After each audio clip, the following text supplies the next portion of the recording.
Is there any way back from this? What's it going to take to save my marriage and keep my family together? These are a couple of questions that are going through your head right now if you feel like your marriage is on the brink of divorce. Today I'm going to be answering the 7 questions that I hear most when it comes to reconciling. If we haven't met each other before, my name's Luke Finn and I'm the founder of the ARC system, a system which has helped hundreds of dads avoid divorce and reconnect with their wife. Now make sure to stick around to the end of this video to get all 7 tips, because if you miss one of these tips, it can be the difference between reconciling and divorce. Now with all that being said, let's dive right in. So the first question that I hear a lot is, should I tell her that I'm fighting for the marriage?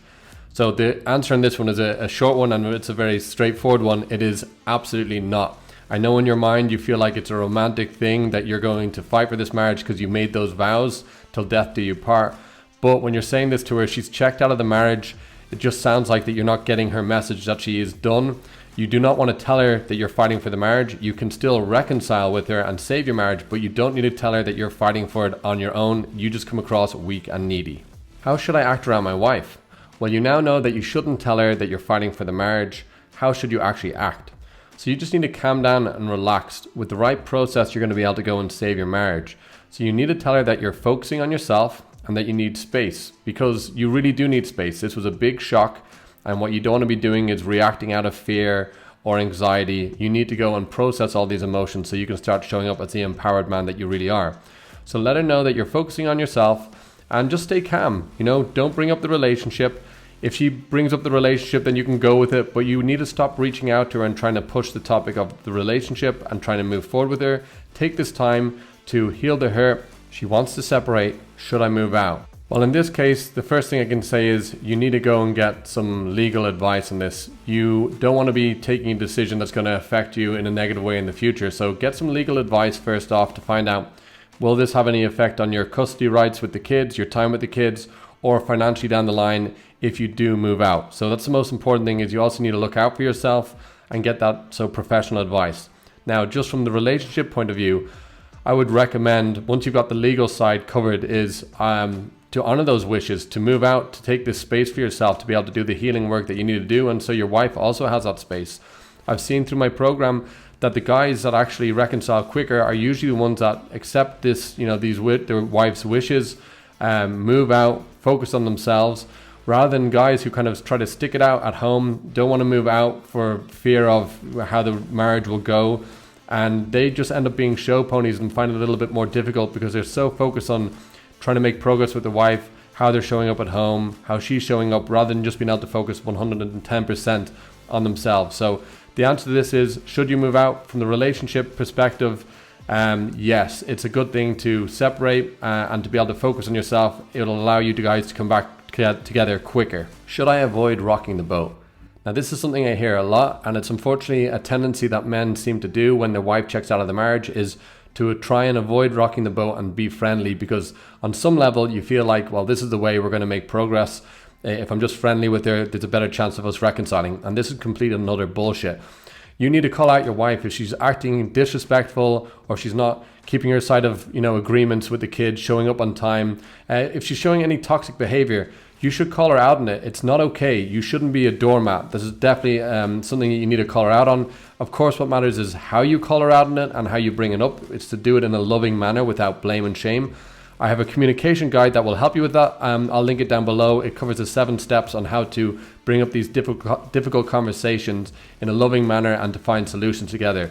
So definitely, if you're looking to reconcile with your wife, you're going to have to rock the boat. Your marriage that you once knew is gone anyway. That's dead. You now need to go create a new, more intimate marriage, and the only way you're going to do this is by raising the bar in your marriage and also by rocking the boat. Will marriage counseling help? So I gotta answer this one real quick, guys. A lot of you guys feel like if you just get into marriage counseling, we'd be able to solve our problems. And the fact of the matter is, when your wife checks out of the marriage and says she's done, going to marriage counseling will actually be detrimental, because what happens is you go in, you say you want to work on the marriage, your wife says she's done, and the marriage counselor will very quickly say, okay, how are we going to separate amicably? So rather than working on how you guys are going to come together, very quickly it comes to how you're going to separate, and you're not going to get any frameworks on how to move forward. So no, marriage counseling is not going to help you when your wife says she's done. Our anniversary is coming up. Should I get her something? Now, I hear this one a lot. It doesn't really matter whether it's anniversary, birthday, or Mother's Day. There's usually something coming up in the year, and a lot of guys will think, okay, this is a great opportunity to show their wives that they're still thinking of them and that they still care. The answer to this one, guys, is no. Do not get her anything, because it just looks like you have ulterior motives and you're just trying to get in her good books. If you're really worried about, okay, maybe she's going to get pissed off if you don't get her something, then just do this instead. Talk to her ahead of the time and just say, hey, look, I know that Mother's Day is coming up in a week's time. I don't want things to be weird between us, so I'm not going to get you anything. Is that cool with you? And in this way, you're being proactive. You're talking about it in advance, and it's basically on her. If she wants something, she has to tell you, and then you can go get her something. But more than likely, she's going to say, fine, no, I don't expect anything. And you're staying in the driver's seat. So this is a really important one, guys. You can use that one if you're not sure. But otherwise, the rule for this one is no. Do not get your wife any kind of presents. Should I talk to my in-laws? So this is something that a lot of guys will do when their wife says she wants a divorce, is go and talk to their in-laws. Maybe they have a good relationship with the mother-in-law or father-in-law, and they'll think, okay, I'm going to talk to them, let them know what's going on, and they're going to talk some sense into my wife. This is horrendous. You do not want to do this. This just, your wife feels like she's been so ganged up on. It's not going to help you. It's not going to help you moving forward in the future. Everything needs to be done between you and your wife. You know, you don't need to get other people involved. If you need to share stuff, then find a good friend or a support group where you know it's confidential, you can trust in it, and you can share what's going on, but there's not going to be any repercussions or drama, and it's not going to get around to more people. So you've now got the 7 tips when your marriage is on the brink of divorce. If you found this video valuable, do me a favor, click the like button, subscribe to the channel, and smash the bell button to be notified each Tuesday when I release a new video. Now watch this next video on the 4 powerful steps to change your wife's mind when she's filing for divorce.